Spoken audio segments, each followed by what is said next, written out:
Olá! Hoje eu vou responder a perguntinha que eu recebi por direct lá no Instagram. E a pessoa perguntou assim: fale sobre síndromes na família, transtornos na família, até quantas gerações sofrem, são influenciadas pela geração passada. Eu resolvi falar sobre a síndrome do pânico, porque é a mais conhecida. E o que é a síndrome do pânico? É um medo gigante. É um medo e uma ansiedade extremos, onde a pessoa tem sintomas físicos e emocionais, e esses sintomas eles exacerbam, eles aumentam, eles exageram muito. Então essa ansiedade, ela vem com a certeza da morte, porque vem acompanhada com taquicardia, com sudorese, que a pessoa começa a suar, os pés e as mãos ficam gelados, e só a taquicardia já dá a sensação, a impressão de que a pessoa vai morrer. As crises, elas não têm um tempo pré-determinado para aparecer. Elas estão normalmente ligadas a um trauma que a pessoa sofreu, mas elas podem começar logo depois do trauma, ou elas podem levar décadas para aparecer em resposta àquele trauma. Sem falar que esse sintoma também pode ser confundido com outros sintomas. Por exemplo, a pessoa tem uma taquicardia e ela pensa, é um problema de coração. Só que ela vai no cardiologista, ela faz todos os exames e os exames dão normais. Então, algumas vezes é difícil precisar quando foi que a síndrome começou. E no final do vídeo eu vou dar o meu exemplo. Piora mais ainda pelo fato de nunca a pessoa saber quando vai ter outra crise. É algo inesperado. Mas depois que a gente leva esse problema para uma constelação familiar, fica muito mais fácil de identificar a origem e como vencer. Então, primeiro eu vou dar um exemplo assim genérico, depois eu vou falar do meu exemplo. Nesse exemplo genérico, é para você entender que tudo tem uma causa. Toda doença, todo problema, toda dor tem uma causa. Não existe coincidência, nem existe acaso. Não seria diferente com a síndrome do pânico. Ou outro transtorno, outra síndrome. Digamos que em uma família, digamos que tenham primos, primas, uma família grande, e uma das primas teve um namoro com um dos primos e esse namoro foi escondido. Exemplo. Depois foi descoberto e deu uma confusão na família. Parte da família ficou a favor, parte ficou contra, enfim. E acontece que no meio dessa confusão, uma das primas falece.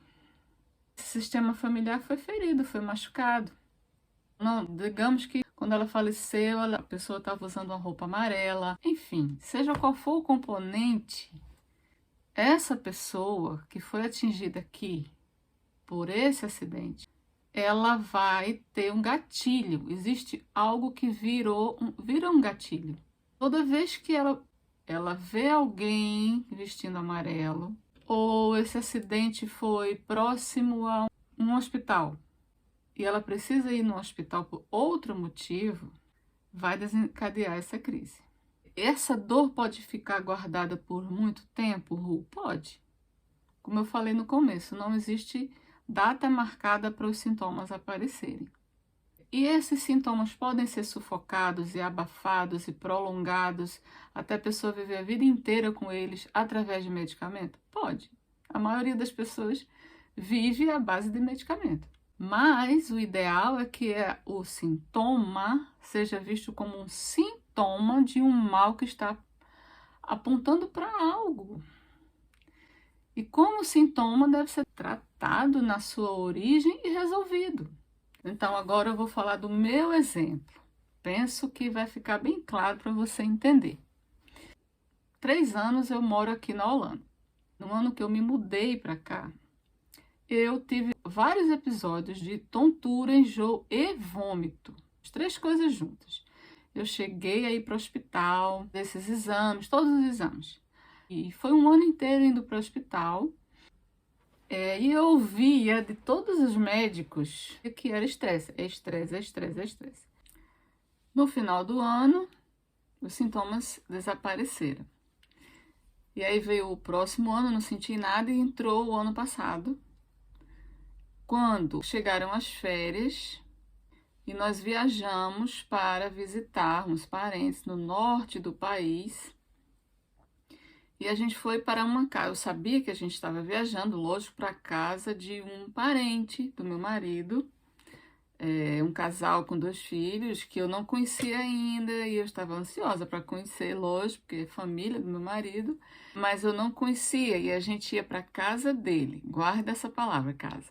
E faltando 30 minutos para chegarmos na cidade, eu comecei a ficar muito tonta, com muito enjoo e com a certeza que eu ia vomitar, ali no carro mesmo. Uma sensação horrível.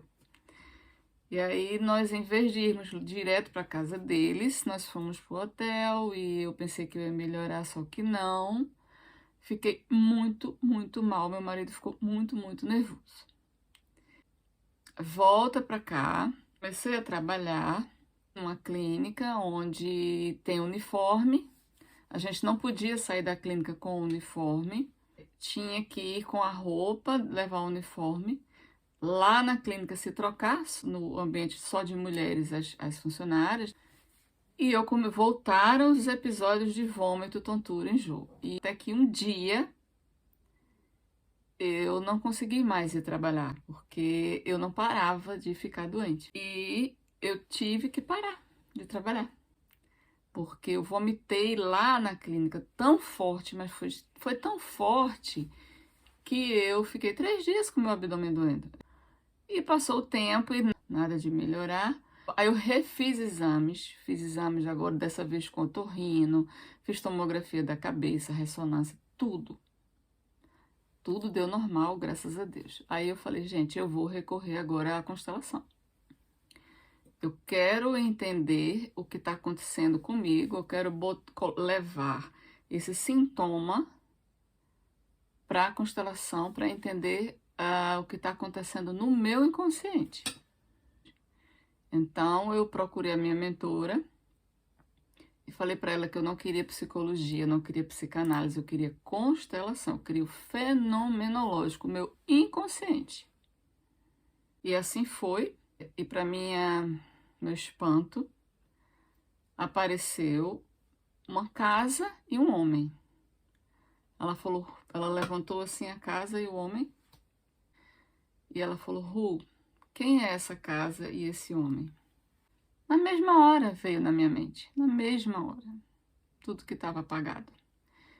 E eu comecei a chorar muito, e foi muito difícil, mas depois ela me acalmou, e depois de todos os movimentos feitos, as dinâmicas de apaziguamento, eu entendi que esse vômito, tontura, enjoo, essa ansiedade, tudo, todo o pacote, eles vinham do mesmo gatilho.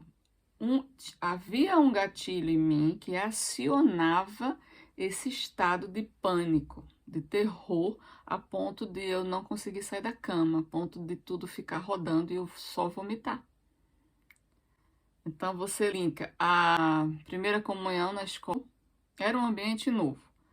Depois, a mudança para a Holanda era um ambiente completamente novo. A ida nas férias para casa de um homem, casado com a sua esposa, mas era um ambiente novo. Eu não sabia como ia ser tratada lá. E a questão do trabalho, onde era também muito bem tratada. Eu fui muito bem tratada em todos esses ambientes que eu pontuei aqui, mas lá no trabalho eu tinha que tirar roupa, tinha que trocar de roupa na frente de outras pessoas. Então, isso eu entendi que essa minha doença, esses sintomas apontavam para algo que estava aqui dentro, e aqui dentro, no meu inconsciente. Você pergunta, e agora? Como você está? Agora eu estou bem. Eu estou bem. Eu nunca mais tive um episódio desse. Não sei se vou ter ou não, mas é isso que é a beleza da constelação. Você enxerga a causa. A partir do momento que você vê, é impossível desver. Porque você vai na origem do problema, na origem da questão. Aí você entende, a doença ela vai fazendo um caminho de volta até chegar à cura. Cada vez mais os enjoos e as tonturas foram ficando espaçadas, um tempo maior entre cada uma, até que, até agora, eu estou bem.